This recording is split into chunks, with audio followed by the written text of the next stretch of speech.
Hi, guys, and welcome to episode 7 of the Lazy Vagabonds podcast with me, Jordan. Me, Dan.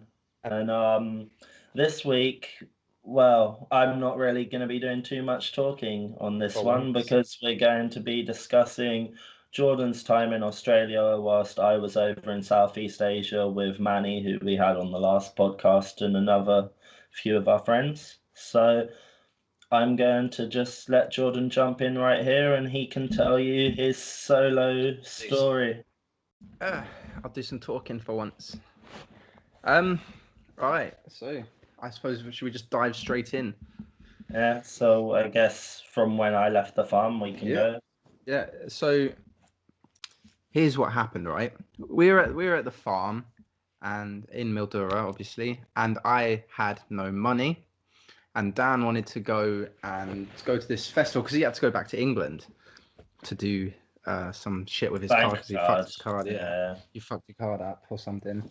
Yeah. So obviously you decided to leave with Dom to go to this festival and some Formula One thing, which Yeah. left me in a precarious situation of what the fuck do I do? Because I had no money. Did you feel weird when I left? Like, did it feel weird? Like, A little bit. Did it not feel weird for you? Kind of, because It we've been felt with each other it the whole felt time. weird, sort of just being like, okay, See ya. Jordan's gone Bye. now. Yeah, because I've been with you the whole freaking time. So yeah, to not be with you was a bit strange to start with. But then obviously I had Aiden and Rob and stuff, and Ricardo was there at the time. Ricardo Yeah, and Ricardo got there a couple of days before we left. so yeah, Ricardo wasn't there for very long. Um, so yeah, we were at the farm still, and I was just thinking, oh, I'm just gonna smash out the rest of my farm days, save up a bunch of money. And Common thought. yes, a common occurrence of our thinking is that we're going to save money, It's which like we're gonna smash the farm work this time. yeah, literally every time we go in with such an optimistic outlook, and it very soon turns pessimistic. It's just like, oh, this is shit, this is horrible. I just I just want to leave. I can't do this anymore. But so Dan left, and a couple of days after Dan left, we were on the coach to work, and I'm thinking in my head, like it's like when we were talking about the fish market job, and I told Dan in the morning, "No, I'm not going to work," and then Dan was like, "Oh fuck this! If you're not going to work, why do I have to go to work?" All I was thinking in my head was, "Why isn't Dan doing this farm work? Why do I have to do this farm work?" You're like, And it really fuck this, pissed me off. Dan. You aren't leaving me here for 4 Yeah, months. exactly. That's all I was thinking in my head. I was like, this bastard's just ditched me. I'm still doing this. I don't want to do this. I'm leaving. And then I was kind of having those thoughts on the bus. And then that's when we were on the motorway, and the driver, Barry, I think his name was, decided to pull into the petrol station and Almost kill you. almost killed us. He crashed into the lorry, then reversed out onto the bloody highway with cars coming at like 140 kilometers an hour. And then me and Aiden just looked at ourselves and we were like, I can't do this, man. This Barry's going to be the death of us.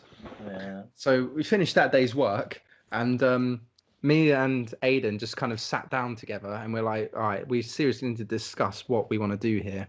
Neither of us wanted to work there anymore. And Well, bear you in were mind, just like, Dan's gone. Barry's gonna kill us. and we both were like, let's take a trip to the bank.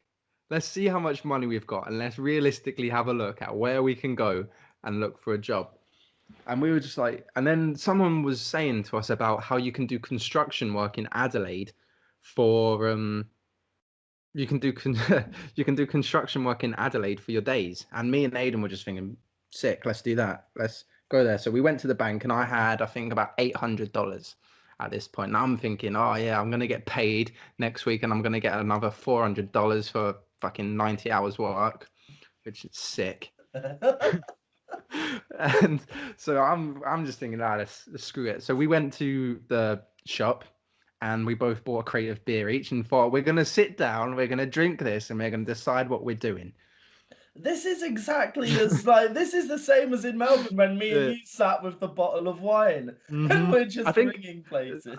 yeah, I always think it's other people influencing me to drink, but I think I'm the one who does it because it's It's always like me I've there. got a decision to make. It's Yeah, time to it's drink alcohol. oh man, it makes everything. It makes your decisions feel so much better because you're just like nothing matters when you're pissed. You're just like, ah, fuck it, the world's fine. You know, it's all crashing and burning around me, but I'm pissed. I'm feeling happy. But so yeah, we decided to get pissed, and we were just like, ah, screw it, let's do it. Let's just not go to work tomorrow. Yeah. And so Ricardo went to work, and then he came home. Actually, no, hang on. Before that, in the morning, the guy came and knocked because if you don't go to work, the guy comes and knocks on your door, and he's like, "You've got 5 minutes. Get ready for work. I'm dropping you." Because if you miss the bus, the guy comes in and he like forces you to get ready and puts him in your car, like puts you in his car and drops you off. And then he was just like, "Oh yeah, you've got 10 minutes to get ready and get your shit together. I'm dropping you off to the farm." And me and Aiden just looked at each other and we just both like, "Shit, do we tell him we've quit?" And we were just like, "Oh no, we'll just go back to sleep. He'll get the idea that we're not going." And then like 10 minutes later, he comes back upstairs. Me and Aiden are still in our beds. And then there's a funny thing happens. Aiden looks at me and was just like, "Oh, should we just go to work?" And I looked at him. I was like, "Fuck no, man. I'm hungover as shit. I'm not going in." And Typical then, Jordan. yeah. And then so he was just like, "Ah, yeah, nah, true. We've made our decision. We're going to Adelaide." And then we were just like, "Ah, yeah." We went downstairs and we said to the guy, and he was just like, "Oh, why aren't you dressed in your farm clothes, like your high vis and that?" And we're just like, "Yeah, mate, we've quit. We've quit. The job's shit." And the guy just looked and goes, "Oh, okay," and then just turns around and walks off. And then we were just like, that went a lot better than we thought it was. I thought he was gonna scream at I us. mean, to be fair, right? You two arrived on the same day as me, yeah? Yeah, So probably just before this had all gone down, I've gone and told them I'm leaving and I've yeah. left. And this is 1 or 2 days later. So once I left, they were probably thinking, his friends will probably leave too, right? Yeah, yeah. Like, Because I think at that point everyone was leaving. Like the kind of farm work was coming to an end at the almond farm, yeah. so they weren't too bothered about it. But yeah. And then we just, as you do, we decided to go and get another crate of beer and just get pissed again. And then everyone everyone came home from work, and me and Aiden are pissed, like really drunk, in like the smoking area, and everyone comes and they look so angry from work. Like, why the fuck weren't you at work today? And we just looked at everyone. We had a massive smile on our face, and we're like, we quit. We're not working anymore. You are right. And everyone was just looking at us. They were so pissed off because they couldn't quit. But we were just like, I don't give a fuck. I've got no money, but I don't care. I'm not doing some shit job. Just, you know. And yeah, and then we kind of spent the next Was couple of days. Ricardo straight in on it? As well? It's like, Yeah, I'm yeah, yeah. quitting too. Yeah, as soon as Ricardo got home from work, we told him because Adriana, she actually got a good job on the farm where she got paid hourly. So Ricardo was like, I'm going to Adelaide, but you stay here, you finish your job, and then you come to Adelaide afterwards.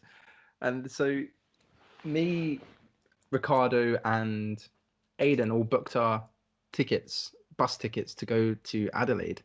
Yeah. And yeah, and before we went, we thought we should do our white cards, which was, oh my God, the white card was so shit. I mean, bearing in mind at this point, I've been planning to do my white card for about 6 months prior. Right. Took me a bit longer. It took you way longer. Took me about 9 months. 9 months of doing that same shitty website. I'd get like 2 questions in. I get so bored. I just kind of think, nah, and then go out and talk to my mates. For anyone listening who wants to do construction, because it's well paid in Australia, the white card's fucking easy. Oh, it is. It's just boring as shit. It's like 140 questions online. It's like, no, thank you. Yeah. And then but me and Aiden, we went to the library and did our 140 questions. It took like a couple of hours. They're really easy questions. Like for anyone who wants to do the white card, they're piece of piss questions. Just like if you're on a building site, what should you do if there's falling objects? Move out the way. Stand in the way. Yeah, Run towards them. yeah, literally, it's like, what is a hard hat for? And it's just like for fashion, and it's like for safety. And then there's just stuff like that, and it's 140 of that bullshit. So you just do that, and then but the funny thing is, you have to do and a video of you putting on the safety gear, and some people fail this somehow. But Right. all you have to do is you have to demonstrate putting on the PPE, like the personal protective equipment. So literally, all you have to do is put on earplugs, put on a pair of glasses, put on a hard hat, and Put put on on a a high vis. high vis jacket vest kind of thing. That's all you have to do. But some people fuck it up somehow. I know one person showed me a video and he put his high vis jacket on inside out and he failed because of it. It's just like, how stupid do you have to be? Oh, mate. Oh, I don't know. Yeah, ooh, this is a tough one. I've never put on a jacket before. It's Oh, like, all yeah, right. the label's showing. Proper, oh, it's God. And yeah, but it was quite funny because we were doing that at the farm hostel, and like we just had a bunch of people walking past us, looking grumpy as fuck, whilst me and Aiden having a laugh, like messing about. Because you have to show your ID as well when you do it. You have to like show that it's you. So like we were just like kind of flashing our like driving license like we're in the CIA, just like bam, Jordan badass. And then yeah, just having a laugh with it. It's got nothing to do with my travel journey really, but fuck it.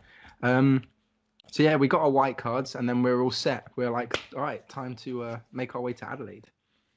And we got on the coach, drove. I think it was like an 8-hour drive from Mildura to Adelaide. It's not even that far, but you have to go like up and around. The thing is, we had to drive all the way to our farm, which was quite funny. It like drove past the farm. We are just like, oh shit, have they like jinxed this and they're gonna drop us off at the farm again?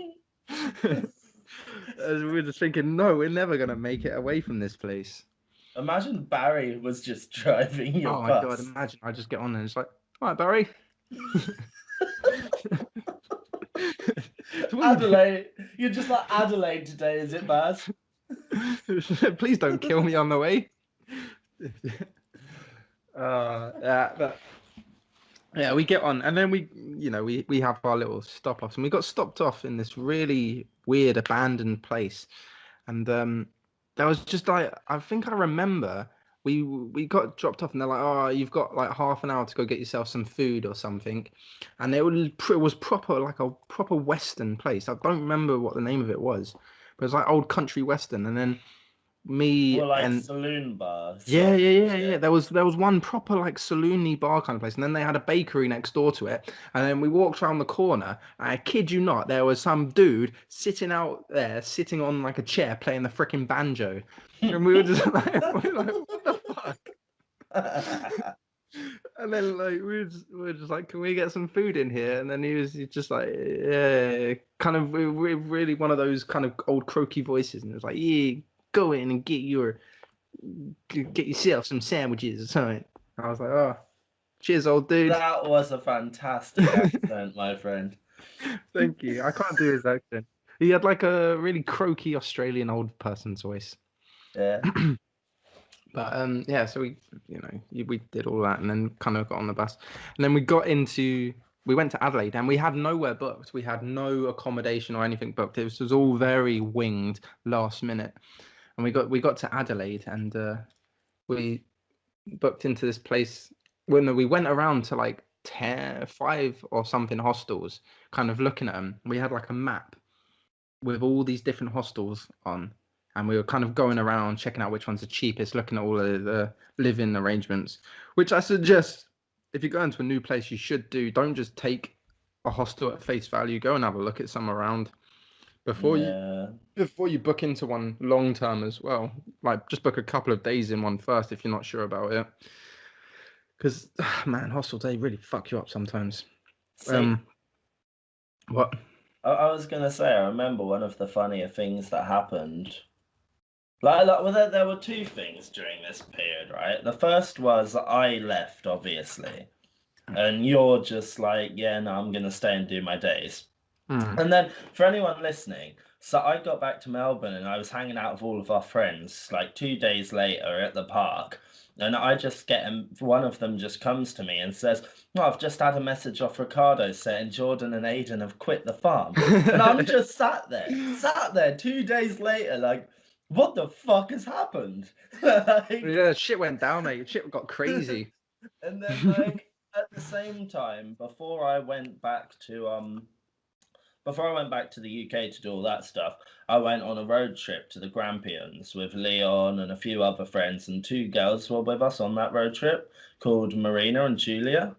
And the funny thing is, when you got They to come later. Adelaide, No, they yeah, come later in the story. no, I know, but like in Adelaide, they turned up and you met them there, and it was quite interesting how the people that Yeah. I'd gone on the road trip with just happened to be in your hostel. Oh no, I I think thought, Ricardo knew them before, okay, yeah, so he met up with them. So that's how yeah, that yeah, happened. but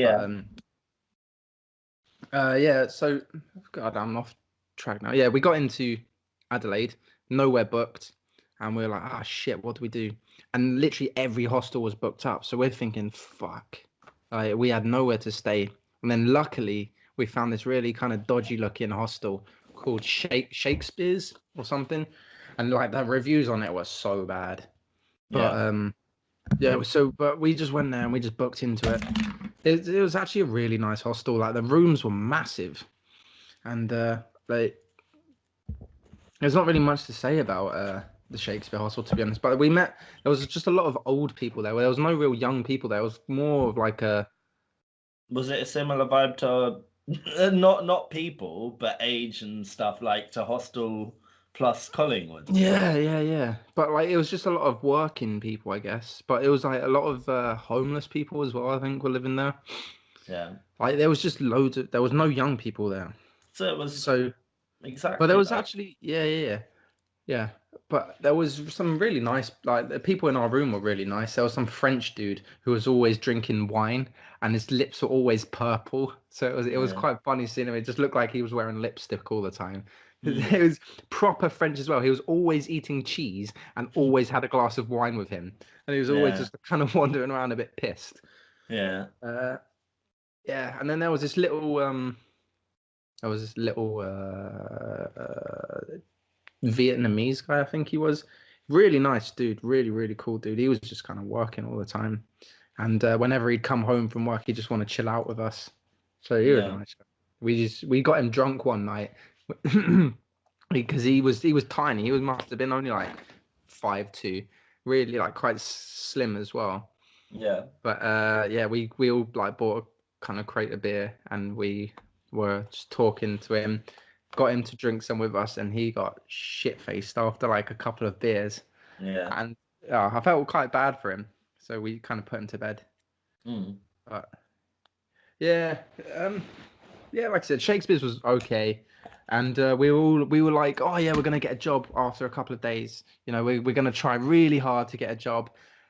You And of didn't. course we didn't. Of course we didn't. We ended up getting pissed every night because you know when you get to a new city, you oh actually no, I've got a crazy story about when we were in Shakespeare's.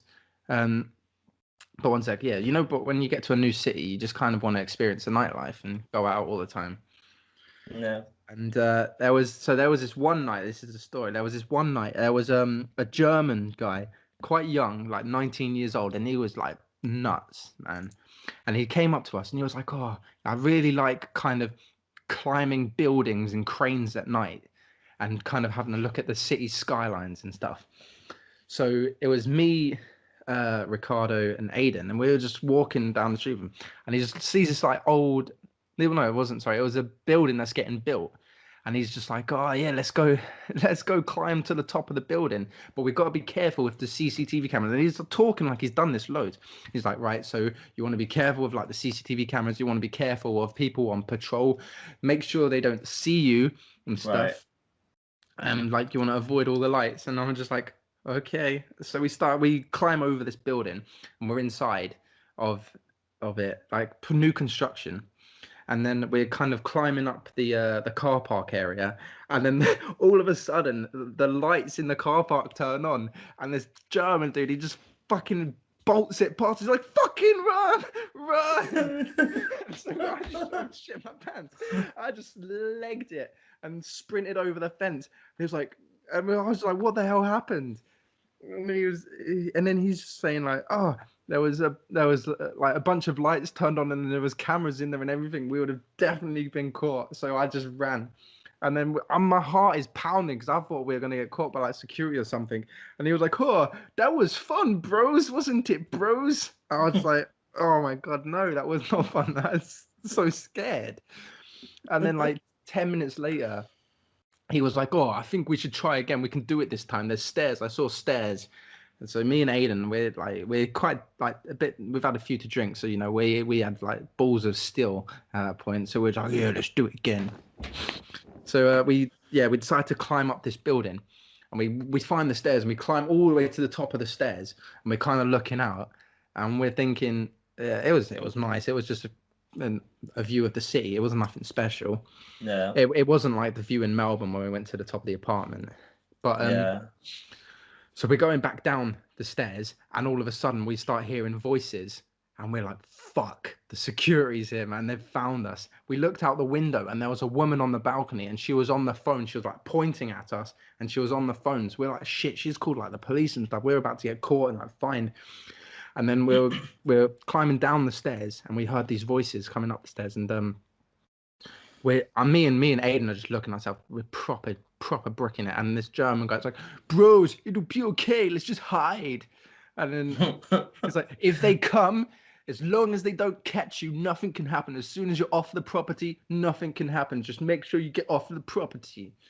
And then we're So just he's treating it like Mission Impossible or yeah, some shit. literally, he is, and he's like, honestly, he was like creeping around the corridors, like peeking around the corners and stuff. Like we're hearing these people like legging it up the stairs as well.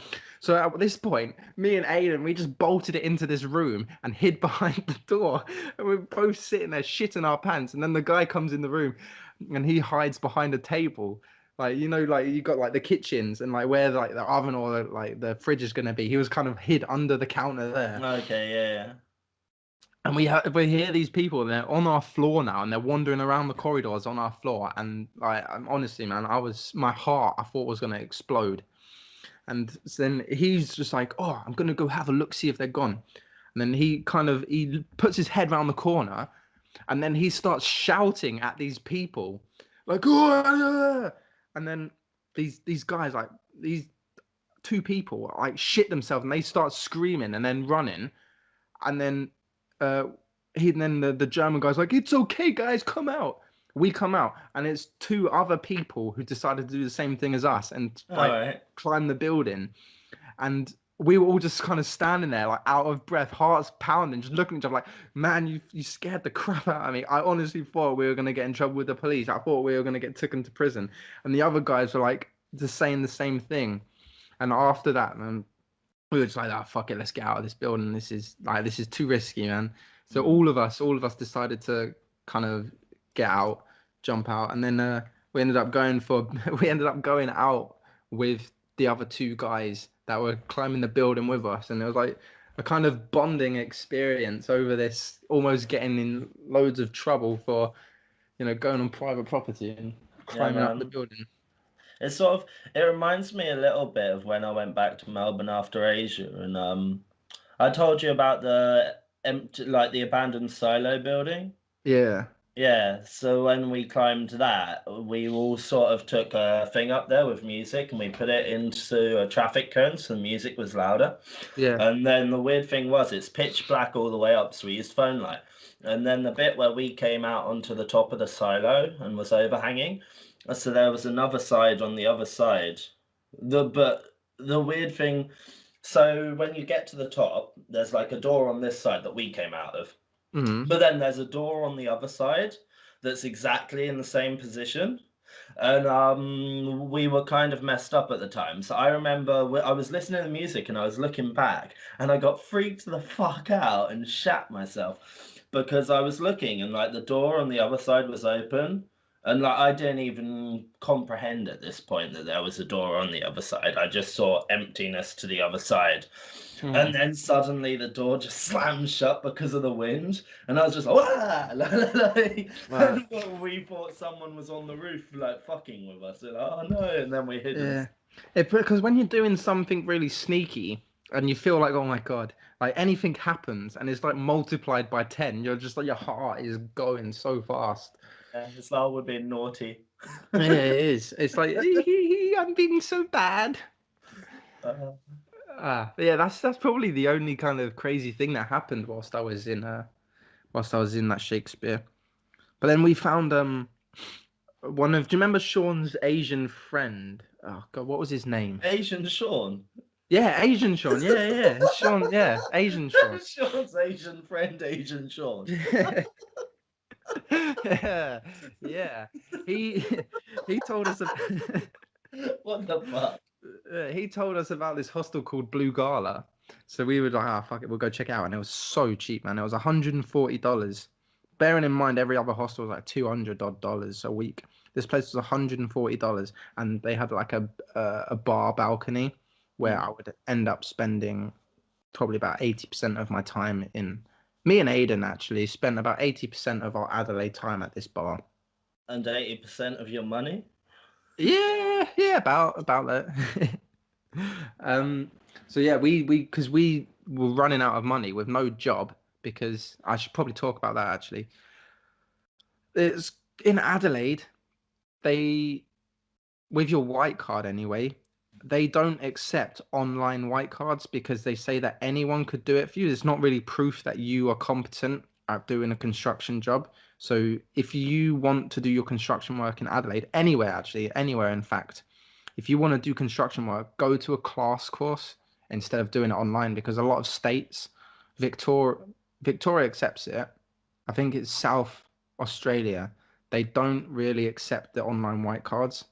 So Right. yeah, do classroom white cards. Just do it anyway, just to be safe, because I know some states, territories, whatever you want to call it, that don't accept the classroom white cards really. So yeah, we had that problem because me and Aiden did our white cards online, and we tried getting construction jobs, and none of them would accept us. So we found it really difficult to get construction work. In Well, fact, neither of us actually got any construction work whilst we were in Adelaide.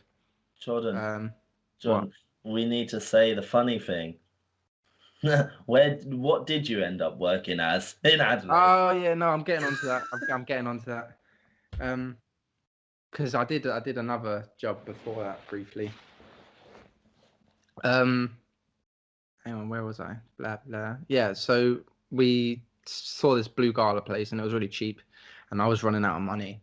So we decided to all book into that, and it was actually a proper, really nice hostel. The vibe was so sick. I met some really cool people there. The guy at the front desk was like the Hulk.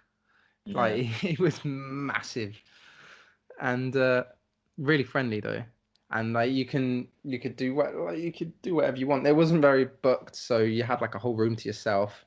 Sort of like All Nations of Adelaide in a way. Yeah. I'd say it was like that. Really cool vibe. Like me, Ricardo, and Aiden were there, and Rob. This is where Rob turned up. Rob. Hopefully, we'll get him on the podcast one day. The old Rob Dan. Yeah. The Rob Dan was born. The Rob Dan was born in Adelaide.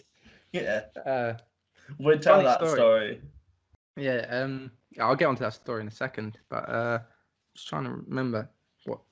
So, okay, I'll get onto a story about when we first got drunk in Blue Gala. We decided to kind of have a few drinks, and this was when it was just me, Aiden, and Ricardo at the time, and we decided to go out, and we found this really cool like arcade kind of thing that was selling beer. So we were just like, oh fuck that seems like a cool place. It's different, and we went in there, and then I was just like, oh, I really need to go for a piss, and then the other boys were like, yeah, I need to as well. So we went to the back of this arcade, and there was some two girls that came out of this door at the back of the arcade, and we were just like, oh, that must be where the toilets are. So we decide to go through this door, and we go up the stairs, and we were just like, do you hear like really loud music? And it was like proper like nightclub music. And so we just what the fuck? And as we walked to the top of the stairs, and we ended up being backstage at this massive nightclub. And we just looked at each other like, this ain't the toilet, man. What the fuck is going on? We were literally behind the DJ, just standing there staring at like this ocean of like 100 people. Just like, what the fuck? And then so we kind of just kept walking. We were walking around the club, and we were all noticing, and we just kept looking at each other. And it's like, do you notice what I'm noticing? And it's like, yeah, man. It's like they're literally all Asian in here. Like every single one of them was Asian, not a single white person. And then there's me, Aiden, and Ricardo just standing in the middle of the dance floor, just like, what the fuck is going on? We ended up going out into the smoking area and sitting down, and we got approached by this Asian person, like, "What are you doing here?" And then, and we were like, "What do you mean?" And then she was like, "This is Asian only night. You're not supposed to be here." Asian only night. Yeah, it was an Asian nightclub night just for Asian people. Right. And we kind of looked around and we're like, "Oh fuck, yeah." And they were just like, "How did you get in?" And we're just like, "Well, we just got in through the entry like everybody else." Yeah. And they're like, "No, you didn't." And then we kind of we felt not wanted there. Everyone was just staring at us, and we were wondering why. Obviously, we are three kind of white dudes in an Asian-only nightclub. Yeah.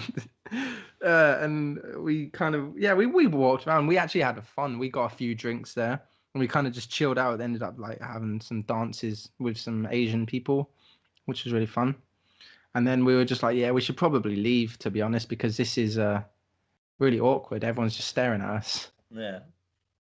So then we went to go out like the main entrance, and as we were going out the main entrance, one of the guys at the front, like the bouncer dude, was like, "Boys, come here." And we were like, "What?" And he's like, "Can I see your stamps, please?" And we were just like, "Oh, they must have rubbed off." Because obviously we didn't get through the front entrance. We didn't pay for it. We went through the back entrance. And then he just looked at us like, "I know what you boys have done. Don't do it again." And we were just like, "Sorry," and just ran away. And then we just ended up going to another bunch of fucking nightclubs and just but it was just so surreal. Kind of, we didn't plan to go out. We didn't plan to do anything. We just ended up at this little arcade place, and then we're somehow in a massive nightclub full of Asian people at the end of it. Yeah. Just I like those kind of things that happen are really fun. When you don't expect things to happen, and then it just ends up being a mad night. Yeah, man. It's like I said, it sounds quite similar to what me and Manny were on about when I ended up going to that nightclub that had the metal sheeting pulled down, and the police just turned up, and everyone behind the sheeting was literally Asian, apart from me and these two girls from my room that like no one else that I was with at the time wanted to go out. So I was just with those two, and we're like, yeah, let's go out. And we just end up in there, I get 2 drinks, and then the thing comes up, and all of the little Vietnamese police come in, and they're shouting Vietnamese at everyone. I'm just like, oh shit, down the drinks, leave. Like, you kind of don't know what to do in those Prohibition situations. Vietnam right now. Prohibition Vietnam. You just kind of go along with what everyone else is doing. You just kind of like look around and just glug your drink, put it down, and take off. So Rob turns up with his friend. I forget what his name is now, actually, but it doesn't matter. But he ends up getting a job on this solar panel thing, and he manages to find us a job there as well. And this, honestly, it was a lifesaver, because I think at this point I had about $100 left. I had maybe enough money to pay 1 more week's rent, and then I was screwed, man. I was out on the streets, and I was doing kind of basically just building brackets. It is a common occurrence for me to have about $100 in my bank left when I approach a new city. Even when you're in the city. Yes, I know. But that's what traveling is, mate. It's what it's all about, dude. It was so funny because I just remember, Like, just skipping, just a quick skip. From when I left the farm and you were starting to work to when I got to Brisbane and I met you. And then when I got there, you had like no money again and you'd luckily just got a job. And I was like, nothing's changed in 3 months. No, no, same old, same old. Oh. Ah, but fuck you, Dan. All right. I am what I am. So yeah, so we got this job at the solar panel thing, and it was like on top of some shopping center, and literally you just sit on a roof for 8 hours a day, build a bracket, put it down, build a bracket, put it down, build a bracket, put it down, for 8 hours a day. Man, I got so good at making those brackets in the end. Fuck me. It's really good money though, and I don't know if I should be saying this, but we only did a week's work, but we got paid. The guy who was paying us messed up the pay, and he was supposed to put mine and Ricardo's. It was me and Ricardo who was doing this job. He put mine and Ricardo's money in. He was supposed to put. Sorry. He was supposed to put mine and Ricardo's money in one of our banks, but instead he put mine and Ricardo's money in my bank and mine and Ricardo's money in Ricardo's bank. So we basically got paid double what we were supposed to. So for 1 week's work, I got paid like $2,000. Yeah. And then I was just like, fuck, I'm rich, man. And Jordan's just like, I don't need a job no more. That's literally what I was thinking. I was like, boys, beers are on me tonight. Oh, dear. Yeah, I don't think I got a job for the next 3 weeks after that. It was. You're like literally a work retard. In Australia. Yeah. Well, just in general, to be honest. If I don't have to work, I won't work. Yeah. If I can make my money stretch, I'll make it work. But yeah, we were just kind of, going to this. Like I said, I spent about 80% of my time at the balcony bar on Blue Gala. You should definitely check it out. It's great, especially on like a Friday, because because in Australia you'll find that they don't actually do proper pints. They do these kind of really small pints. It's not like an imperial pint. So yeah, this was the only place that served proper pints in the whole of Adelaide, and they sold it really cheap, especially if you were staying at the hostel. If you're staying at the hostel, you got a pint for $6, and that's crazy good. Normally they're like $8, $9. And it was a good pint as well. It was a good pint of beer, not some crappy. What is it, Carlton? Carlton Dry? Yeah, Carlton was the main one. Oh God, it's so horrible. I didn't mind it. Oh man, it wasn't nice. But then I kept getting this pale ale. Furphy's was the best beer by far, I reckon. But then there was something pale ale. I forget what it was. But anyway, it doesn't matter. But yeah, so the next 3 weeks was probably just me and Aiden getting drunk all the time, and we ended up drinking on a bar one night, and we like kind of. I don't know if these are the kind of stories I want to be sharing, but fuck it. We ended up talking to these kind of two girls, and we were just talking to them, and then all of a sudden Aiden was just like, Jordan, I booked a taxi. We're going back to their house. I was like, oh, are we? He was just like, yeah, I'm getting in with her, so you need to come with me to be with her friend. I'm just like, you need to take the friend away from me. So I was just like, Jesus Christ, Aiden, really? And then, so we ended up going to their house, and but no, we did the deed. And then we went. No, their house was like a mansion, though, man. Like they had this really like a swimming pool with like this glass casing around it, and stuff in the back garden. And like the dad must have been an architect or something. It was like a fucking 6-bedroom house. It was massive. And and the girl was like, oh, she's babysitting. And the funny thing, she had 2 cats at that house. And they were like, right, one of them's an indoor cat, one of them's an outdoor cat. And they were explaining to us which were the indoor and which were the outdoor cat. And I was like, oh, okay. And then there was a cat outside and he wanted to come inside. So I'm like, oh, that must be the indoor cat. Yeah. So I opened the door. That cat kind of that cat just kind of sat there, just staring at me, going like meow. And then this cat from inside just fucking bolted it outside, and I was like, shit, the indoor cat and the outdoor cat and the outdoor cats now. This reminds me of New Year's with your Oh my friend god, with I know. those cats. Oh my god, I know. And I was honestly, I was shitting myself. And then I went inside, and then she was like, "Where's the cat gone?" And I was like, "Oh, both the cats are outdoor cats now." She was like, Yo, you should have catched the other cat in and been like, we played cat swap. and then literally the guy was like, "You have to go and get my cat."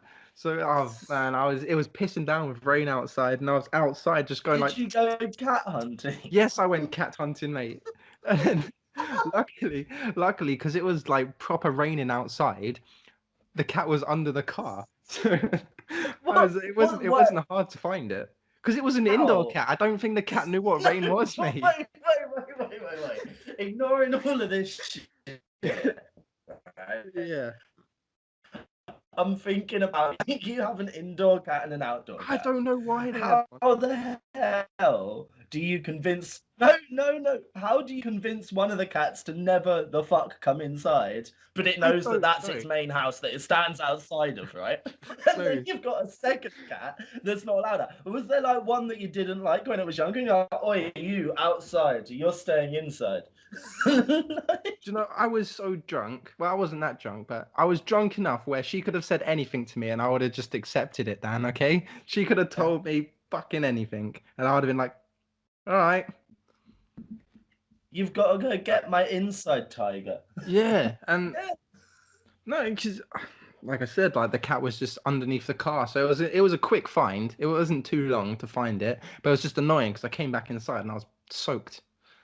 And then yeah, and then the next morning, Aiden just kind of comes into my room and just kind of just like gives me a little fist bump. It's like, all right, let's go. I was like, for fuck's sake, Aiden, really?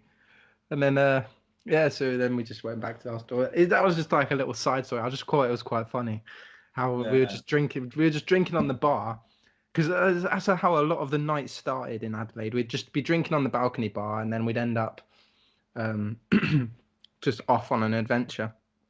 Yeah. And yeah, we ended up having like a few barbecue nights at the Blue Gala place as well, which was quite nice. They had a little like kind of a barbecue, obviously. And when the weather was nice, they'd like get out the gas and stuff, and they were like, "You can have a barbecue if you want." So we'd all just kind of chip in some money and have a massive barbecue. It was sick. But one thing about Adelaide, if you must know, is the Blue Gala place is so close to the city centre. And if you walk down the city centre, you'll notice that there is a lot of strip clubs. And Okay. all of the strippers stay at Blue Gala. So if that's something you like, stay at the Blue Gala. We ended up a funny story actually. I met one of the strippers. Her name was like Vegas or something, and she was just like she kind of took a shining to me, and she was like, "Oh yeah, come to my strip club. I do the VIP section. It'll be a great time. You and me in the strip club." I was just like, Why does she sound like a male? because I don't know. Yeah, and then You're like giving her this accent. she Like, was from Liverpool, and okay. she yeah she was really nice woman. She had a lot of ambition. She was just doing it so she can afford a place in Las Vegas. I think she was saving up to buy a apartment in Las Vegas or something, and What, and then like fuck knows what she wanted to do. be a stripper in Las Vegas? Maybe she loved it. I don't know. Yeah.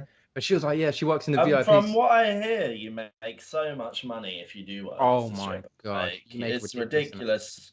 Some of them are like making like $2,000 a night. Because Um, wow. oh yeah, no, I don't think we should talk about that because I don't think Yeah, it's no, okay. that's why I stopped. That's why I Yeah. stopped. But yeah. Anyway, so this woman, she's like, oh yeah, come to the nightclub, the strip club, and we we'll have a great time kind of thing. And then so we kind of, me, Aiden, and Rob and Ricardo, I think all four of us, this was when Rob was here now, and we all Yeah. decided to go down to the strip club. And we were at the door, and the guy was like, "It's $10 each, please. It's for entry." And I was just like, "Actually, mate, I know Vegas." And then the guy was like, and then the guy was like, "Oh, okay, yeah, come in, come in." And then we were just kind of sitting there. It was really kind of, I don't know how to. I don't really like strip clubs, man. They're really Strip weird clubs are places. awkward because girls just approach you Yeah, in a very sort of. Well, obviously, they get paid based on clients, so they come up to you and they.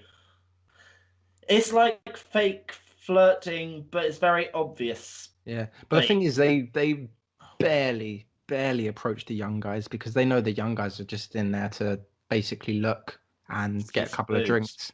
Yeah, like it's the older dudes that they approach all the time because they're the ones with the deep pockets. But anyway, Yeah. yeah, we went in there and then we were just kind of sitting there, and then Vegas turns up and she sits next to me and she's like, kind of like rubbing my leg up, and I'm like, "What the fuck are you doing?" I looked at her, and then she's just like, I looked on my lap, and there's just like a bag of Coke on my lap, and I'm just like, "What the fuck?" And she's just like, "Go to the toilets, have a good time." I'm just like, "Oh, okay." And so I ended up going to the toilets, and and then came back, and she was like, she started saying to me stuff like, "Oh yeah." I don't know why she's got this voice, but it just I makes don't know either. You literally are turning her into some scumbag London guy. I don't know. It just makes the story nicer in my head. Right? It just makes Right, it more. go on, keep up her blokey voice. She was like, "Oh yeah, yeah. I finished work at 5 o'clock in the morning. Wait for me at the hostel, and I'll show you a good time." And I'm just sitting there thinking to myself, "I'm fucking not being awake at 5 o'clock in the morning. I'm gonna be so far in my bedroom asleep." And because honestly, the woman, she scared the crap out of me. She's really, really intimidating. Why did you go? Because I thought it would be fun. I didn't think, honestly, at the time, I didn't think that there was any uh sexual connotation there. Like, Yeah, I just thought she was being friendly. yeah. And yeah, it was weird. But yeah, it was kind of awkward after that, seeing her around the hostel. Yeah.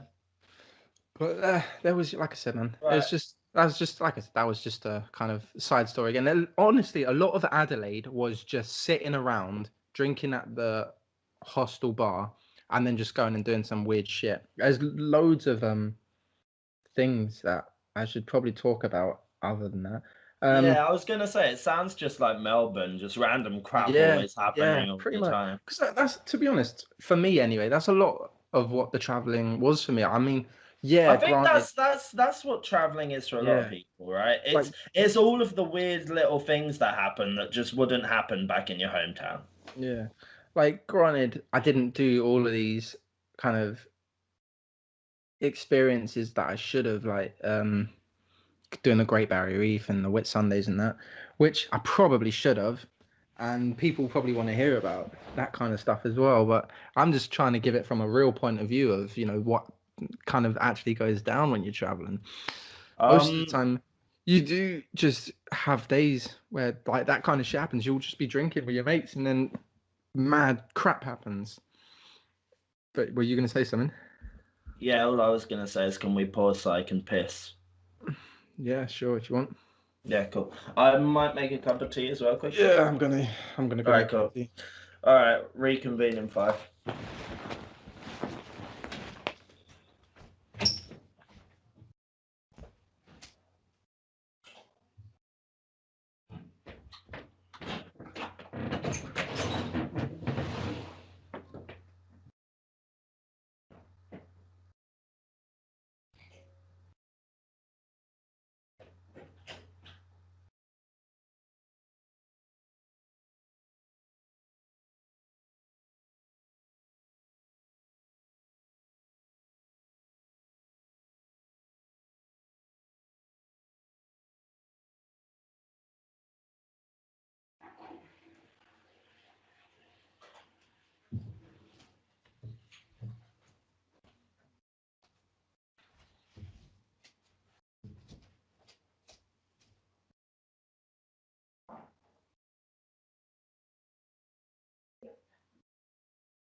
Hot sugar and spice.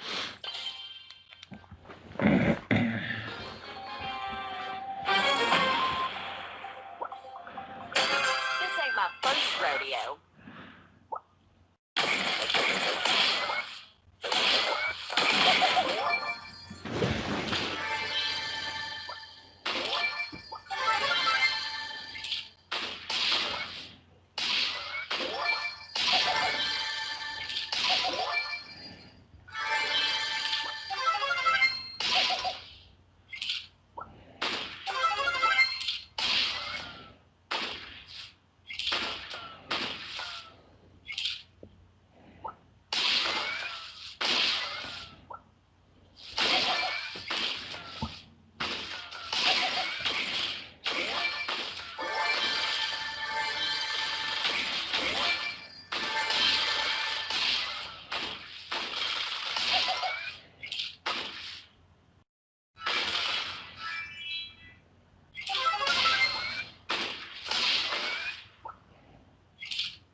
Hot sugar and spice.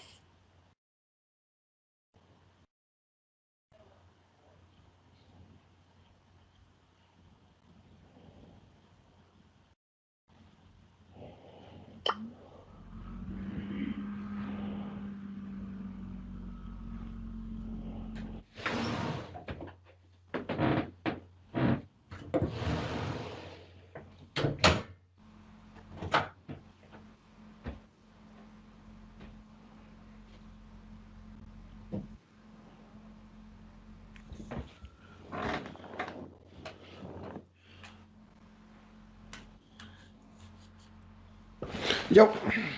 Hello, you cocksucker. Hello, you vagina face.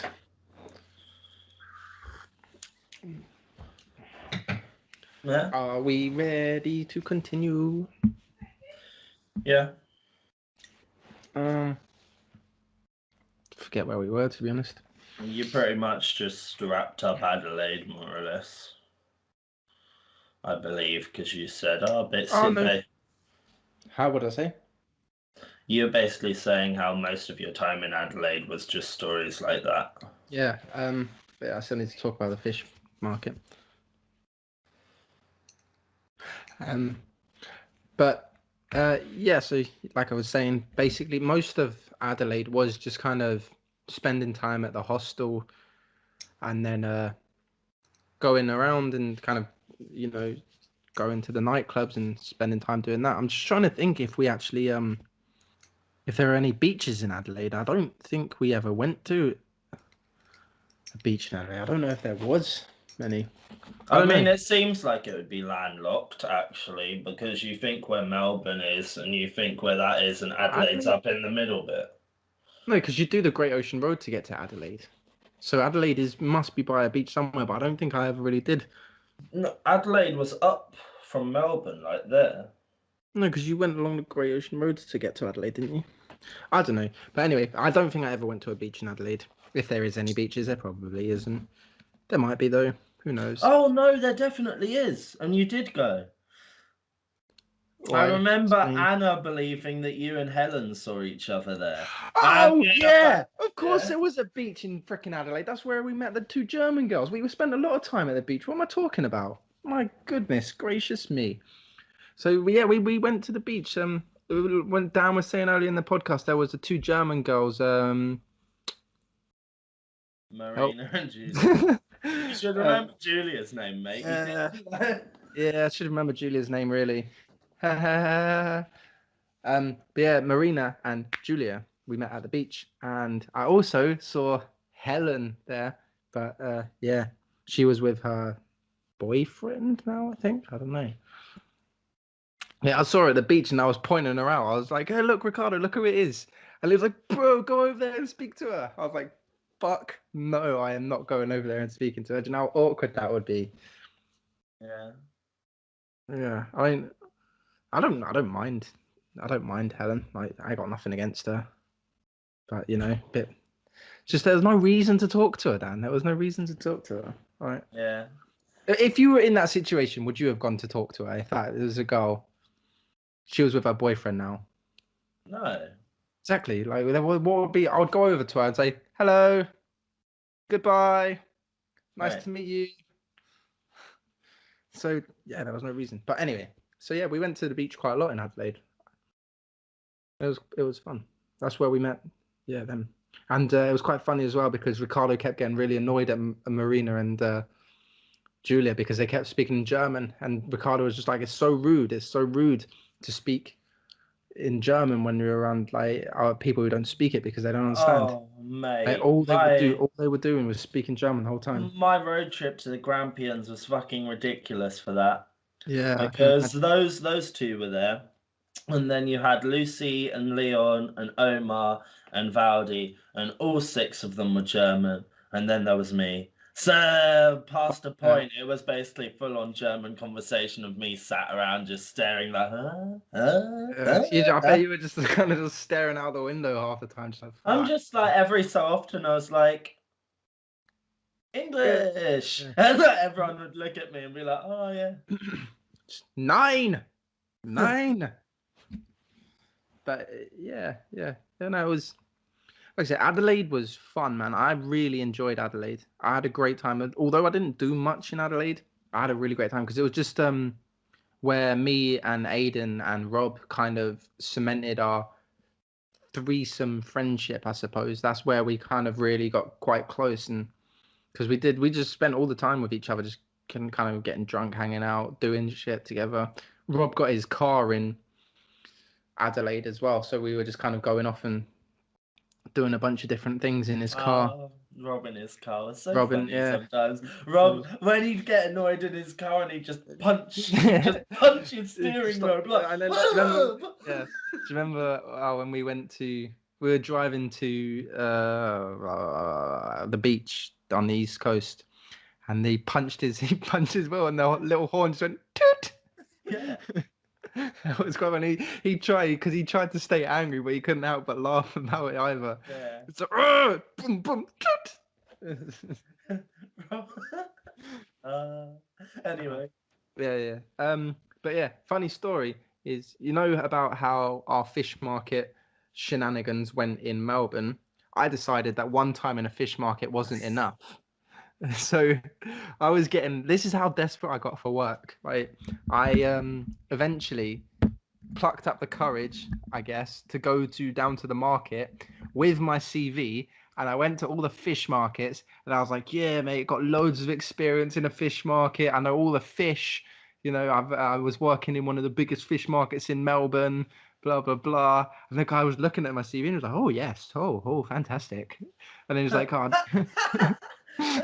Now I'm listening to this voice, and you've got the stripper who's like, "Oh yeah," and now you're speaking about a guy, and he's like, "Oh yeah, very nice."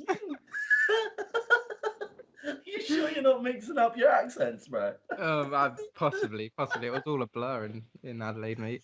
Yeah. So yeah, there was this guy, and he was like, "Oh yes, you got a great CV here." And then so I ended up working at the fish market for a few weeks, literally just about a couple of weeks before I got fired again. I made enough money. I made enough money to not work again for a few weeks. So, how long was I working there for? A couple of weeks, I think. I think both See of what us, happened. the longest we held down one specific job was probably actually at the Almond Farm. Yeah, we were there for a month. It's so bad. We can't commit to things, No, guys. no, really, I'm really bad at committing to a job. Like, because any time that someone recommends doing something fun, I'm just like, yes, let's do that instead. Ha, you said drinking, I say woohoo. So yeah, so the reason I was working at the fish market again, and it was a lot easier this time because it was a lot smaller and not many people. But the only problem was it was a night market as well. They did the night markets. When they did the night markets, you'd literally work from like 7 a.m. all the way up until 10 p.m. and it was a fucking long day. By the end of it, my back is killing me. The floors are really slippery as well. So sometimes you'd be walking, you'd lose your balance and it would like crank your back and you're walking around like fucking Gollum afterwards, just like, ah. But yeah, yeah, it was an all right job, to be honest. Yeah, I think the thing is when you're traveling, you literally do any job just to get by. Yeah, to be honest, I never minded the fish market. No, I didn't Like, really mind it. it was so easy. It was Yeah. so like just, hey, you're right, here's some fish, mate. Yeah, it's like I said, with the fish markets though, most of like with any job in Australia, most of it is just for money. Like fish market was easy, but it's just boring. And like I said, as soon as I found an excuse not to go to work, I would take it because I'd rather be doing fun things. I'm there to travel and not to work. I'm there to experience the culture and what the city has. I'm not there to experience their fucking work. He's like, I'm there to be drunk. Exactly. I'm there to get wasted. Hey, lads on tour. No, that's not why I was there, but that's what I did anyway, for God's sake. Yeah, so I worked at the fish market for 2 weeks and we were getting nowhere with our construction jobs. So then one day Aiden came to us and said that his friends were working on solar farms, and that honestly I wish I never heard about solar farms because the next 3 months of my life in Australia was consumed by the idea of getting a fucking solar farm job. And let me tell you something. It is not easy to get a solar farm job. In fact, it is near impossible to get a goddamn solar farm job. Yeah. As I learned. So we were in Adelaide. We learned about this place called Griffith, and two boys that Aidan met before got their jobs up on a solar farm there, and they're saying that they're earning like $2,000 a week. It's long hours, but you're getting like $36 an hour. And, you know, it all sounded perfect. It all sounded magical. We're going to this magical kingdom of solar fucking panels, and we're going to get this great job, and everything's going to be dandy. We're going to save 20 odd grand in a month and all this crap. I remember in Brisbane, me and you were talking about it, like, oh yeah, we can work on the solar farms for a year and then travel for like 5 years. And... Yeah. Honestly, the solar farms, if you can get a solar farm job, you've basically hit the jackpot in terms of how much money you can save. The job is probably really shit. That's probably why people pay so much for you to do it. But anyway, we decided one day to just pack up Rob's car, me, Aiden, and Rob. And the main reason for us doing this is because we weren't getting construction jobs in Adelaide because, like I said, we had the online white cards, whereas you needed in South Australia you needed the classroom based. Yeah, you needed the ones with your picture on it to prove that it was actually you who did the course. Mm-hmm. And so we packed up the car early one morning, and so we decided to go to Griffith. We decided How come Ricardo just... Ricardo got a decent job working on a construction site that he got through. Oh, because he had the photo card. No, he didn't. But he didn't have... No, because he had his white card in Melbourne, and he had an online one. Yeah. But he got a job through Gumtree. Like Gumtree's really good from what I heard. If you want to get a job, put an ad on Gumtree, or even just look on Gumtree, because there's a lot of people that advertise cash in hand jobs on Gumtree. So, you can do that, or you just put an ad on Gumtree basically saying, this is my experience, this is what I can do, blah, blah, blah. I want a job in construction or landscaping, something like that. And you'll normally get a few calls. I got quite a few calls when I was in Brisbane about different jobs, but I got a decent job at the time. So, yeah. So we were on our way to Griffith. Again, I never learned from my mistakes. Did not book a hostel for maybe just even a couple of days whilst I get to know the area. We didn't do that.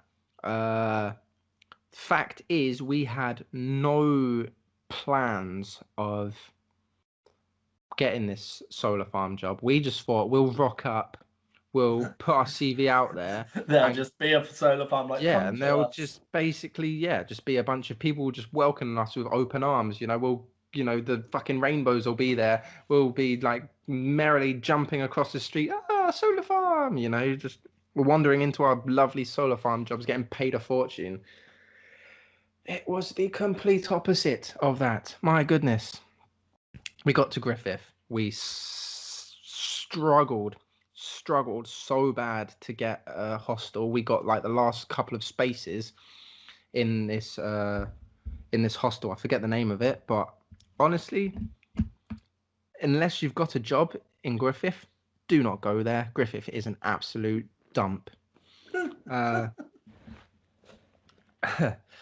It's just like I said, like a lot of the towns that aren't in major cities are identical. They're just really barren. They've got this one saloon pub place in the center of the town, and everyone is just bogan as hell. And from the towns that I've been to, there might be some nice little out of the way towns, but so yeah, we got there. We had nowhere to go. We managed to luckily get this place in, I forget the name of it, but basically it was an old squash court that got renovated. I say renovated, it still looked like a dump. It got renovated into a hostel, a working hostel, and they were like, we know all the contacts for the solar farms. Just give us your CV, we'll get you in a solar farm. Aiden's mates were like, we know the recruitment guy. We'll definitely get you in the solar farms. Like within a couple of days, you'll be on the solar farm. And we're just thinking, sick. This is amazing. We're gonna get the solar farm. Everyone's telling you what you want to hear. Exactly. So we're like, yeah, we'll put down for like a couple of weeks rent here. You know, we're all settled now.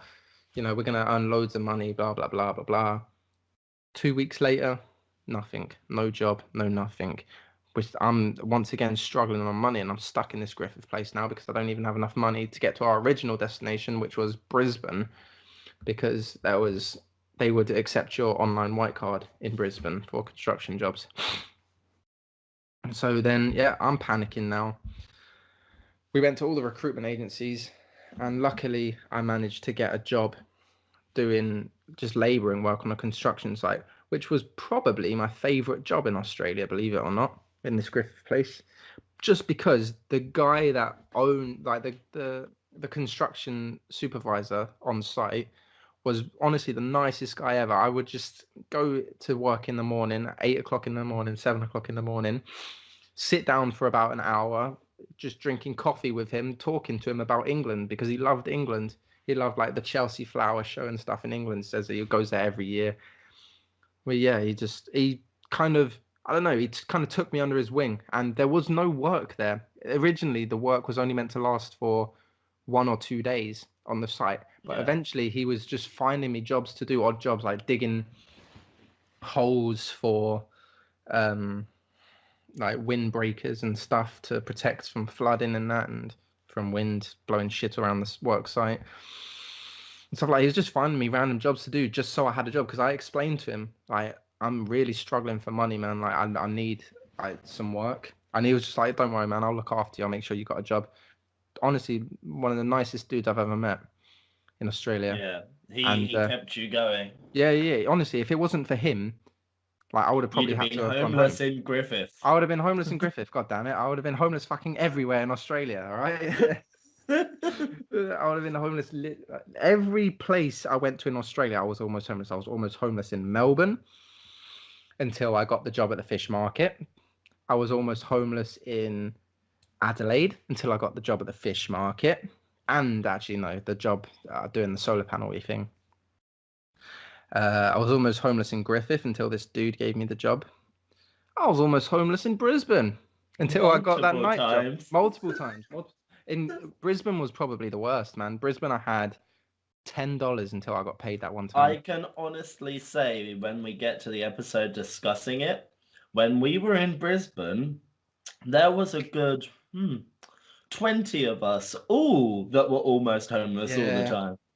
Mhm. Everyone in Brisbane was in that situation, man. Oh, literally everyone that we met was in that situation. I think Brisbane was just like the dumping ground for the homeless travelers.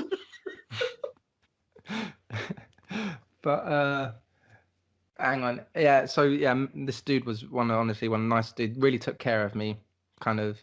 He was even trying to get me to work weekends instead of weekdays, so I would get 1.5 times money, but his company wouldn't allow it. That's how good he was being to me. He was like, I'll try and not get you to work the Monday and Tuesday. I'll try and get you to work the Saturday and Sunday so you get more money. And I was just like, look, honestly, you're being so good to me. Like, I don't want to get you in trouble with your company. And he said, no, it's fine. And then tried to, but yeah, the company wasn't having none of it. Because on weekends, you have to get overtime pay in construction jobs. I think most of them. Construction's just such a good industry to work in Australia. Construction, honestly, crap job, but amazing pay. Yeah, my advice to anyone who's listening going to Australia, one of the first things you do when you get there, get your white card, a classroom white card. And because we were discussing doing a white card from like day 3 in Australia. Honestly, it just took us forever. Yeah, honestly, I think if we got our classroom white card, if we knew about it anyway, this is why I'm giving this advice for you not to make that same mistake that we did, is to do that. Because if we did our classroom white card, we wouldn't have been stuck anywhere. I probably wouldn't have almost been homeless, because we would have been able to get construction jobs in Melbourne, which would have helped so much. We would have had like a good base there, foundation to save a lot of money. We would have then gone and done the East Coast easily. Wouldn't have had to do our farm work, because we would have got our days done doing the construction work. It would have just been a hell of a lot more of a smoother ride. So yeah, honestly, that's one thing. One of my biggest advice is if you're planning to earn money, get your white card and go that route instead of farm work. Go to like rural cities and that. Do your days there doing construction because the pay is a lot more guaranteed. Like you're not going to be on piece rate and you're not going to get fucked over by working hostels. Yeah, it's just way more convenient. But anyway, back to my journey, I suppose, if you will. Griffith. Funny Is this story. where you met Rob, Dan? Oh no, damn. Sorry. I'll get on to that. I'll do that story quick. It's just a weird story of how Rob Dan came about. We were all sitting in the bar in Adelaide, and we were we were just chilling out, and we were all on the balcony, and then Rob was sitting with us, and it's gonna sound so stupid probably, but Rob was sitting with us, and the two girls, Marina and it is Marina, isn't it? Yeah. Marina and Julia came out, and they kind of sat with us. They made dinner for all of us, and they were like, "Rob, were you just in the kitchen?" And Rob was like, "Yeah." And me and Aiden both looked at Rob. We just looked at him like, "No, you weren't, Rob. You have been sitting with us the whole time." And he just turned to us and went, "Yes, I fucking was." And then we just looked, and he got really, really pissed off for no reason about the fact that he was in the kitchen when he clearly wasn't in the kitchen. He was sat outside with us. And then, so then the joke just kind of span off from there. And me and Ricardo were just taking the piss out of Rob, he's just like getting really angry. He's like, "Yes, I fucking was," like just flipping tables and running around, just like smashing the shit out of the place. It's like, "I was in the kitchen." I love all of them. And yeah, and then eventually, the reason that the name Rob Dan came about is because we had you, Dan, me, Jordan, Dan, and Yeah. I think Ricardo. And then eventually I was just like, "Oh, we can have Ricardan, and then we can have Rob Dan," and then everyone just started pissing themselves when I said Rob Dan. And then it just stuck, man. It's just whenever Rob got really angry, it's like, "Oh shit, the Rob Dan's coming out." Yeah. And then yeah, that was like a kind of running joke that And just then stuck. there was Sleep Rob as well, right? Sleepy Rob, yeah, when he got really, what happened? He just got really angry, didn't he? Wasn't there the time? Wasn't apparently he just jumped down and fucked up a door Yeah, this was asleep? Griffith. That's about what I was about to say. That's when he went. That's when he went like super Rob Dan. Uh, we were like I was saying about this hostel that was in Griffith. To start with, we all thought it was like an old mental asylum because the vibe you got when you walked in there was really gloomy, and everyone was feeling the same. Like you just felt really depressed as shit when you were in there. The first night that I was in there, I was in a different room to Rob and Aiden, so I didn't know about what happened here. When we get Aiden on the podcast, he can explain it better. But in my room anyway, first thing I walked into and encountered was there was a guy on the bunk below me, and he had a fascination with knives. He showed me his knife collection, and when I first met him, he was sitting on his bed, sharpening this massive Bowie knife. And I was just like, "Oh my goodness gracious me!" I was like, "No way! I'm about to get murdered by this dude in the middle of the night." And so I was kind of shitting myself as I was sleeping. And then the next morning, I went next door to see Rob and Aiden, and I was talking to them about what I experienced. And then they were just like, "Oh, that's nothing, man. You should have seen Rob last night. He went like super Rob Dan." I was like, "What do you mean?"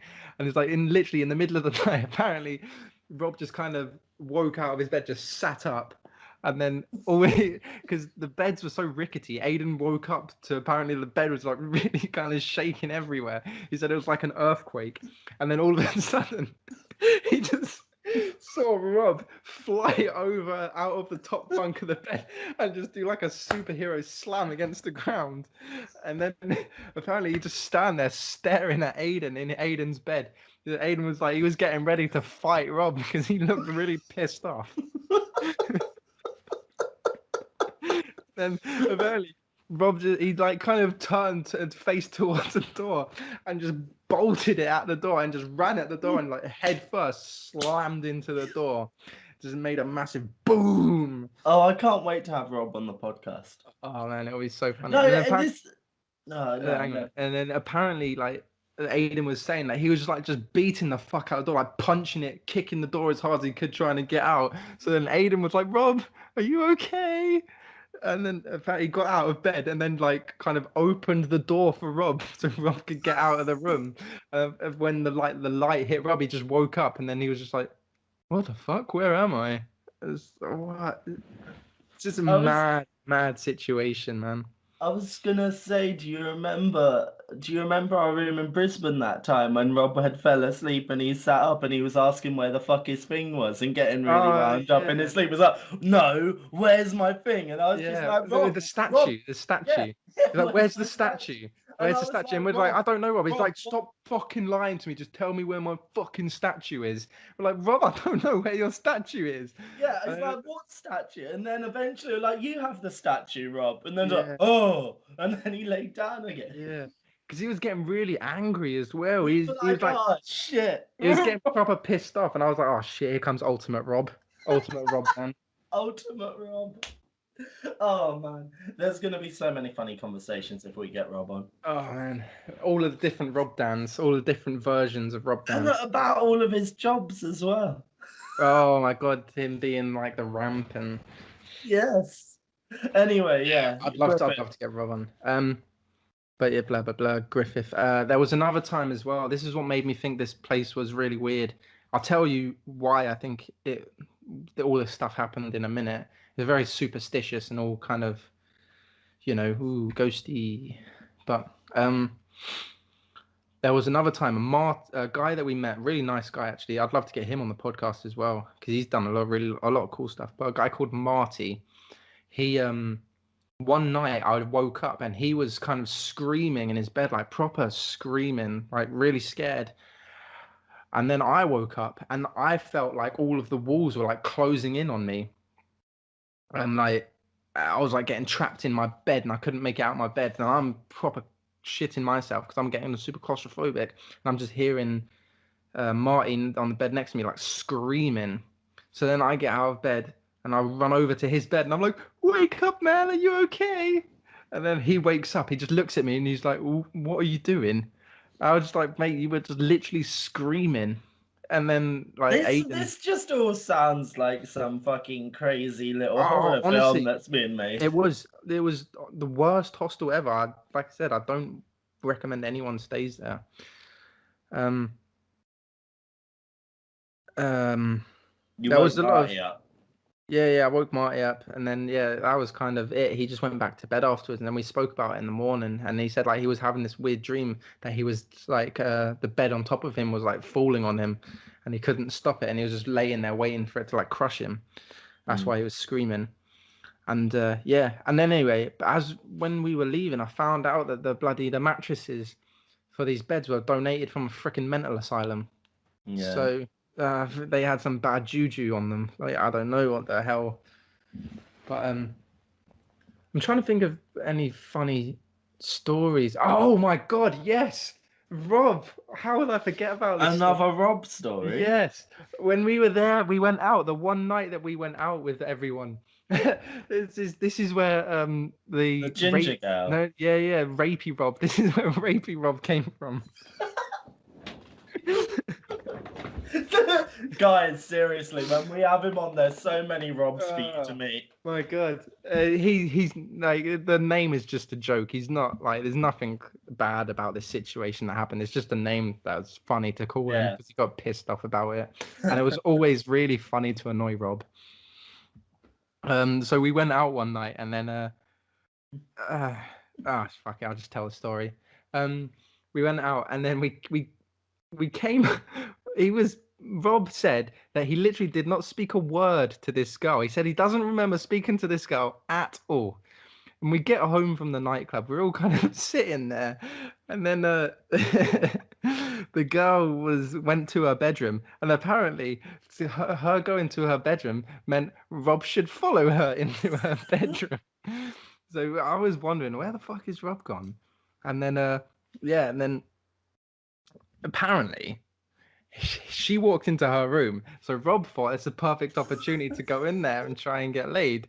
So he walks into her room after her, and then like apparently they start kissing and stuff, and then she tells him, "I'm not gonna have sex with you," so which then proceeded Rob to have sex with her. And it was just like, the way Rob was explaining this to us is like, Rob, it sounds like you raped her. Well, obviously he didn't. Obviously it was all consensual. There's none of that bullshit. Like people don't get angry. It's just a story. But yeah. And then the funny thing is, she didn't show her face for like the next 3 days. So we were just like, Rob, have you killed her or something? Oh my god, it was just funny to take the piss out of Rob. And then yeah, it's just like you said, the way he explained it to us, man. And then funny thing is, the next day, the French people in the room next door were just like, I think someone was getting banged in that room last night. All we could hear was the bed slamming against the wall, and that's all we could hear all night, which was boom, boom, boom, boom. So, funny story, man. It was a funny story. I'm trying to think of anything else that happened in. No, that's about it for Griffith, man. Like it wasn't that long. We were only there for about 4 weeks. It wasn't too long that we were there. So it was just to try and save money. And then we kind of gave up on the idea of the solar panel farm because there was one guy who, the recruitment dude, and he was always like, oh yeah, you know, I'll get back to you, you know, I'll get you the job definitely. So we hung out, paid for another week, nothing happened. Then we'd meet him, and then apparently he'd be getting drunk in the pub with his mates, so he's not processing any of the recruitment applications. And it was it was basically that one guy screwed us over really bad for the solar farm jobs. So by the time that we could potentially get on the solar farm job, the solar farm was coming, like the jobs were coming to a close. They were finishing, so there was no more space. Yeah. And they were only looking for experienced solar farm workers at that point. It's just like, it was ridiculous. But and again, another bit of advice to anyone: if you get to Australia and you're looking for a decent job, as soon as you get there, man, just apply for, or even like put your names down on the list to get the job at the solar farms. Solar farm work. And then if you get a call to do the solar farm, go and do it. Like don't sit there and put all your eggs in one basket trying to get on the solar farm. Like apply for them all. Apply for them in loads of different locations as well, because they're all over the country. Huge. I think there's loads of big upcoming solar farm jobs in North Australia, Queensland. There was a place Queensland. called Toowoomba something. Toowoomba. Was it Toowoomba? Toowoomba. I think They're about to have the biggest solar farm like in the world. Yeah, so stick your names down for that, and then if you get the job there, go and do it, because it's like $2,000 a week easy. You're clearing, and that's like profit, like after food and rent and stuff. $2,000 a week you can save, which is a ridiculous amount of money. Like when you compare it to other jobs that you can do, man, it's crazy money for the, you know, for the amount of time that you're investing into. I'd rather do 1 month of 90 hours a week solid work than 3 months of 40 hours a week. You know, it's all about perspective. As you know, working for more than 1 month just doesn't happen for us, guys. No, I'd rather just fit all of my work into a short amount of time and then go and enjoy myself somewhere else. So yeah, we decided that we're gonna go and give Brisbane a go. I think that was Griffith. Griffith didn't really happen much. Just trying to remember. Oh, actually no. When I was in Griffith, I worked on a chicken farm. That was pretty cool. Yeah, you said. Yeah. Looking back at it, probably my morals would stop me from doing the job after experiencing it. But at the time, I was desperate for money. We were supposed to get a job, actually, just before this. We were supposed to get a job on this farm and work in a place on the farm, me, Aiden, and Rob, and the rent was $70 a week. So we were like, oh yeah, let's go and check it out. We got to this place, and the guy was like, oh yeah, the beds are in here, and showed us to literally a shed where he opened it, and I kid you not, there was this old fat pisshead laying on one of the beds, and on every single one of the other beds were just cardboard boxes full of empty bottles of beer. And the guy was like, "Oh yeah, when you guys come move in here." This is not one of Another my sick famous accents. Jordan accent. When you guys come and move in here, I'll take all this stuff out and, I'll put it in bin. You sleep up here. You sleep up here. This is your bed.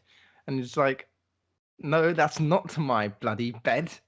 Thank you very much. It's going to be so fun when we get to the Brisbane podcast talking about all the guys going and living in that guy's thing with the famous chicken. Yeah, the famous chicken. That was, I can't believe that chicken was so famous. But so yeah, we went to this place and it was $70 a week. And then the guy was saying that the work doesn't start for another month, so we'd have to spend a month in this shed before we actually get any work. And we're like, nah, fuck that. And then the guy he said this one phrase which stuck in mine, Rob, and Aiden's head for the rest of our time in Australia. And it's probably not going to be that funny to you guys, but he said, I heard you boys want to catch some chicks. I heard it on the radio. They want you to catch some chicks in somewhere. And then we were just like, what? It's like, you boys want to go catch some chicks? And it's like, what the fuck is he saying? And apparently what that meant is, do you want to go and catch some chickens for a job? And he heard it on the radio. And it's like, of course you heard it on the radio and you didn't hear it on the TV. You live in the middle of nowhere. Yeah. But it was funny, man. It was funny the way that he said it. And yeah, it was just like these people literally looked like they'd never seen the outside world. They looked inbred as fuck. Were they indoor people, not outdoor people? They were just were they like the indoor cat? Yeah, I think so. They've never, like they were just people that owned a farm, man. Like their whole family looked like they have only ever been around their own family. Yeah. And they didn't look very. The thing is about Australian farmer people is they're not very well socialized. They don't know how to talk. Yeah. Which is really weird. I met a lot of farmers, and every single one of them could not have a conversation. You'd ask them, and you'd ask them a question, they'd either go yip, yip, yip, See? or nope, What? nope, yip, nope. It's like, can you actually say anything apart from yip or nope? See, so like one of the things that I always thought when I was thinking about when you're in farmer towns and stuff. Okay, and this is a generalization, but based on all my experiences, it is like a very truthful generalization. They don't go to dentists. Like, the majority of the people you see in these little farmer towns seem to be missing at least some teeth at the front of their mouth. Like, at least some. Sometimes all. Like, yeah. See, I'm trying, like, when I'm explaining my story, I'm trying not to be offensive, but I'm just trying to give you the realest perspective I can of these people. And that is honestly the real thing. These farm people, don't try and have a conversation with them because they can't. Like, they're just not well socialized. I think they just spent their life working on the farms, man. There's nothing wrong with it. But yeah, I think it's the same as anywhere. The more rural you get, the less sort of I don't know. I guess the less people have to talk about. If all someone's ever known is working on the farm, besides talking about farm work, they don't actually have that much to say to you. Yeah, that's literally most of my conversations with the people that worked on the farm. When I worked at that, like I'll get onto the story. I worked at this place that dealt with like baby chickens, and I was asking him like about the farm and stuff. When I was asking him about the farm, he could give me all the facts in the world about it. He's just like 50,000 chickens get processed through their farms, blah blah blah. And then I'd ask him, I'd just be like, so is there any what would you recommend like me doing as a traveler like around this area? And he'll be like, I don't know. And I was like, oh, so have you ever really been anywhere around Australia? Nope. Oh, so what, have you just been here your whole life? Yep. That was literally how the conversations went with them. But yeah, anyway, so I worked at this chicken farm. Like I said, I think my morals second time round would have probably got the better of me, and I probably wouldn't have done it. But I worked. It dealt with baby chickens, like it is like kind of from 1 day old, literally, and they'd be in a crate of 100 baby chickens, and I had to get through I think 2,000 crates within the 2 days that I was working there. And yeah, it was kind of dealing with them up until they were like 30 days old or something, like 1 month old, and then they get moved into the second shed. But it's kind of like an incubation shed, so it was boiling hot in these sheds. Yeah. And yeah, so they'd come in with a tractor and like just dump all these crates with like it was like 10 crates high with 100 chickens in each, so it's like 1,000 chickens in each stack. And you'd literally, the guy was like showing me, he's like, oh, you got to do it quick because we want the job to get done. Pick up the crate, and he was literally just fucking launching these chickens into the shed, just one after another. These chickens were flying about 20 meters into the shed, like these tiny little baby chickens, 1 day old. And then yeah, he was just like, do it quick. And then some of the like deformed chickens, like he's just like, oh, the chickens won't live. So then he just kind of grab them and just snap their necks and stuff. And like I was watching it and it's like, oh fuck, this is pretty shit. And yeah, it just wasn't the best.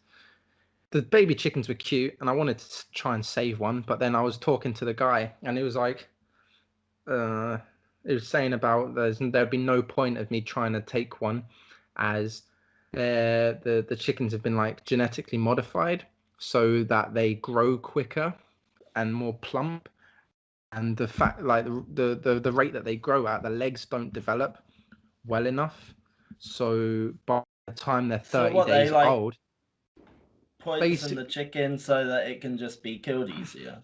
no, they've modified the DNA of the chickens so that they grow quicker, but their legs can't support the weight at which they grow. So when they fall, they die, kind of thing. Like you kill them once they can no longer support their weight. But they just can't walk. They can't Yeah. move. I don't remember what day that they get killed at, but after 30 days, when they get moved into the second shed, they can't support their own weight anymore. So they barely move. So the chickens live in a really shit life up until it dies. Like when they're chicks, they can run around and everywhere, but they develop more rapid. So, so they can process them quicker and get them into shops to feed people and whatever. So yeah, these chickens, they don't live the best life. And after I found that out, that was when I was kind of finishing the job. And what made me, would I have done Hello? that job again? Probably not. My morals would have definitely got a better. Hello? Yeah, that's all right now. Yeah. Yeah, like I was saying, like my morals would have definitely got the better of me, and I wouldn't have done that job, I don't think. But I was desperate for money at the time, so I did it. And probably not my proudest moment, but fuck it, I had to do it. I needed the money. I didn't kill any of the chickens. No, I wouldn't. I would have. That would have been like a no for me. I wouldn't have killed a baby chicken. If I was going to eat it, I probably would do it. I'd probably kill a chicken, but that's for the process for me eating it. I couldn't just kill a chicken because it's got a fucked up leg. No. Or a fucked up wing. I don't know.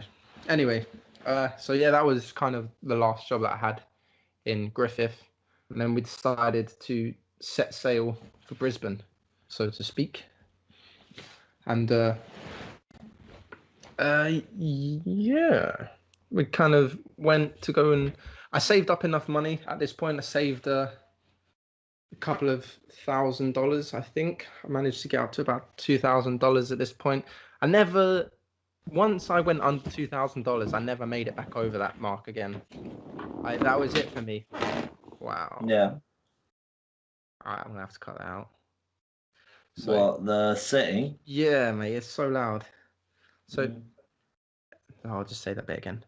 So then that was kind of all of my time in Griffith, and then I managed to save up a couple of $1,000, I suppose. And yeah, and once, literally, as soon as my money went under $2,000, I never never managed to make it back over $2,000 again, because as soon as I got money where I thought, oh yeah, I'm stable again, in my mind that meant, oh, I can go out drinking and partying again. Then I'd down to about $200 again. It's like, oh shit, need a job. Yeah. I never thought to myself, get to about $5,000-6,000 and then you can actually enjoy yourself, you know, not worrying Yeah. about money all the time. And that was one of the biggest things for me, is always worrying about money, because I wasn't worried about money, but it was always in the back of my mind, because, you know, the amount of times that I was very, very low on cash.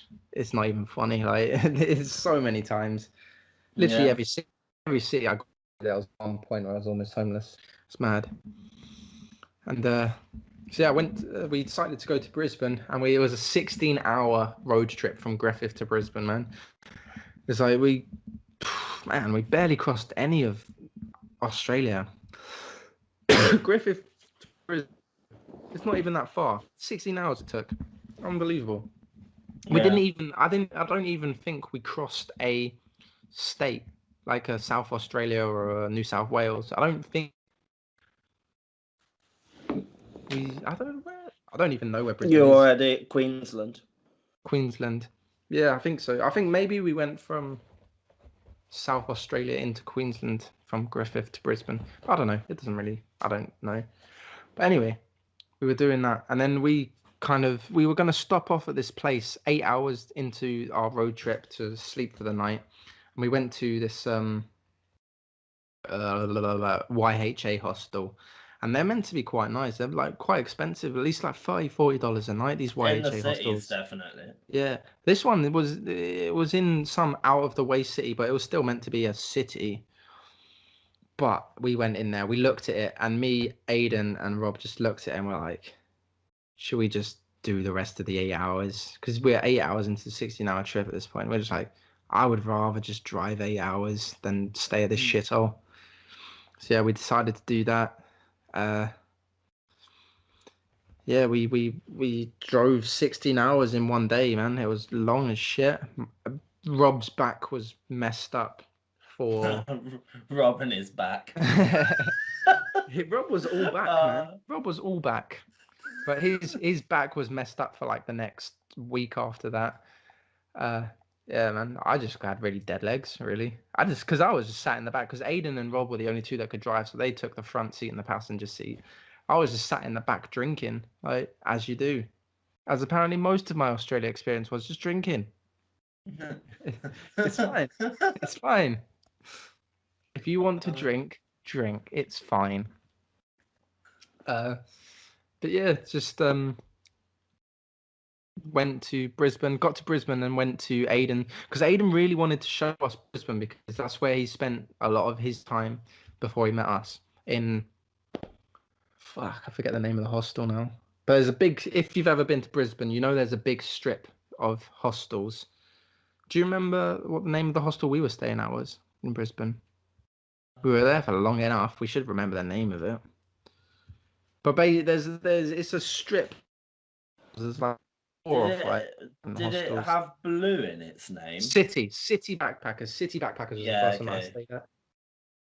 And yeah, we went to City Backpackers, and they had a strict none of your own alcohol policy, and they also had a jobs board, which got me a couple of jobs. I met a lot of friends. I'm just going all over the place here at the moment. But when we got there, we got to room 17, I think it was. It's like basically in the freaking basement of this hostel. And we met some of the coolest people there. It was me, Rob, and Aiden. We all went in there, and then we met, like, our whole room was so nice. We met like French Thibaut, Joe, a bunch of people. The American dude. But yeah, this really cool room. And it ended up being called Club 17 or something, I think, because the amount we partied every single night, all of us, like, until ridiculous hours. We got a little disco globe as well and stuck that in the room.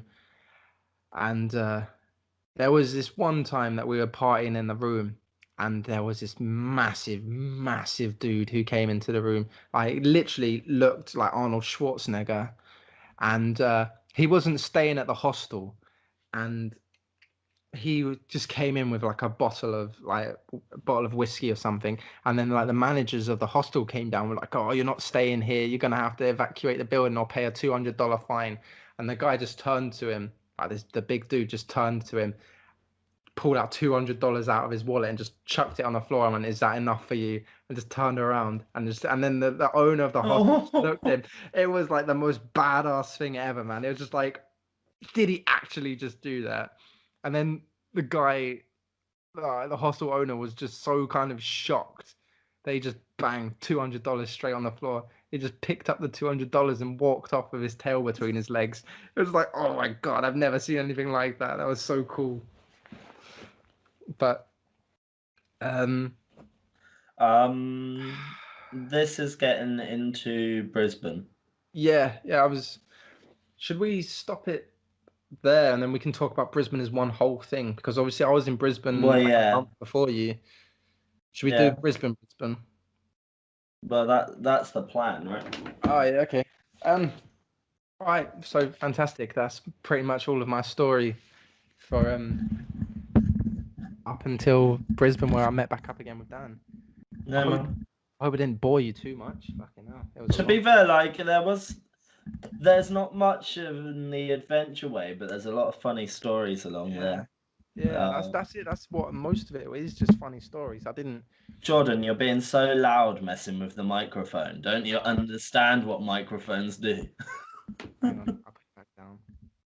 Like you're just folding the legs up on the microphone. Alright, fine, God.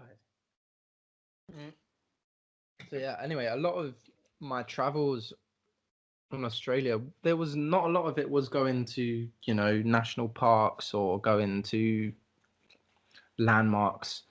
A lot of it was just chilling out and meeting people and just making some really good friends and just spending time with them and just enjoying the company of other people who are traveling.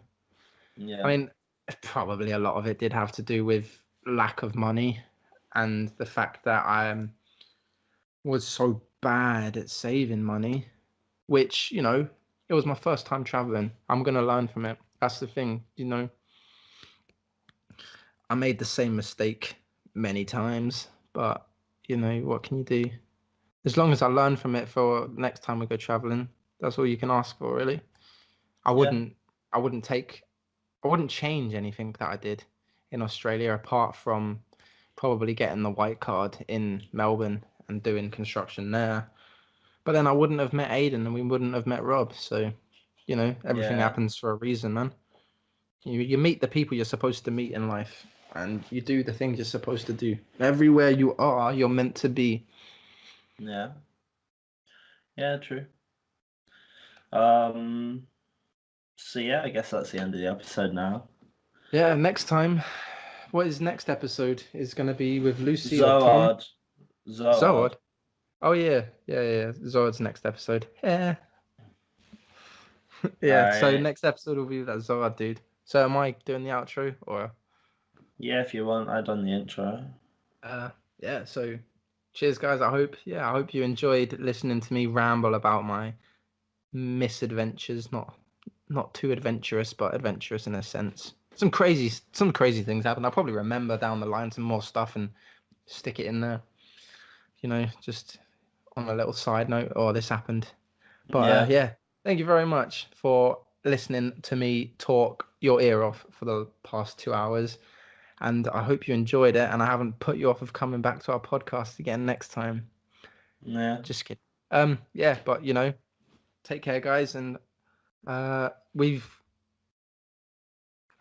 got some exciting things to announce in the next podcast for you guys, so stay tuned. Yeah, thank you very much and stay tuned for next episode. Right, Thanks, guys. Right. Bye. Bye. Bye. Bye.